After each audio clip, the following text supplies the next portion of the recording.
अमित शहा आणि धर्मेंद्र प्रधान यांच्यामध्ये 3 तास बैठक झाली। अमित शहांच्या दालनामध्ये धर्मेंद्र प्रधान आणि किरेन रिजिजू उपस्थित होते।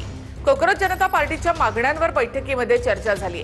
कोकरोच जनता पार्टीच्या आंदोलकांनी संसद परिसरामध्ये तीव्र आंदोलन केल्यानंतर सरकारकडून पावलं उचलण्यात आली आहेत। केंद्रीय शिक्षण मंत्री धर्मेंद्र प्रधान यानंतर आता राजीनामा देणार का याकडे सर्वांचं लक्ष असेल। नंतर सीजेपीच्या आंदोलकांवर लाठीचार्ज झाला। काही आंदोलकांना पोलिसांनी ताब्यात देखील घेतलं। पोलिसांकडून शिवीगाळ मारहाण झाल्याचा आरोप आंदोलकांनी केलाय। जंतर मंतरवर जॅमर बसवण्यात आले होते। परिसरातील इंटरनेट सेवा सुद्धा त्यामुळे पूर्णपणे ठप्प होती।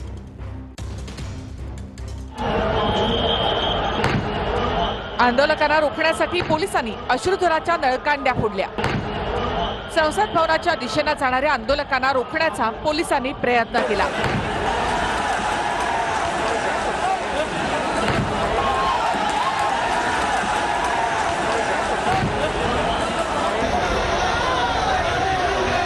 संसद भवनाच्या रस्त्यावर लावलेले बॅरिकेड्स तोडण्याचा प्रयत्न आंदोलकांनी केला।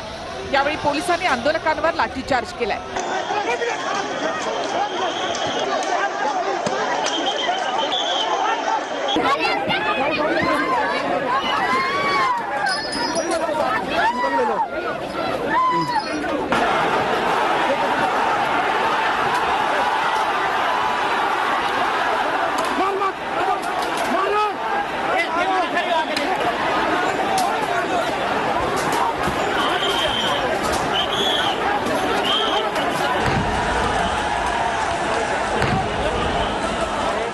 बराच वेळ प्रयत्न करून सुद्धा पोलीस आंदोलकांना अडवू शकले नाही।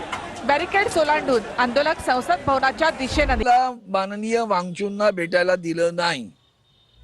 ही तुमची हुकुमशाही आहे।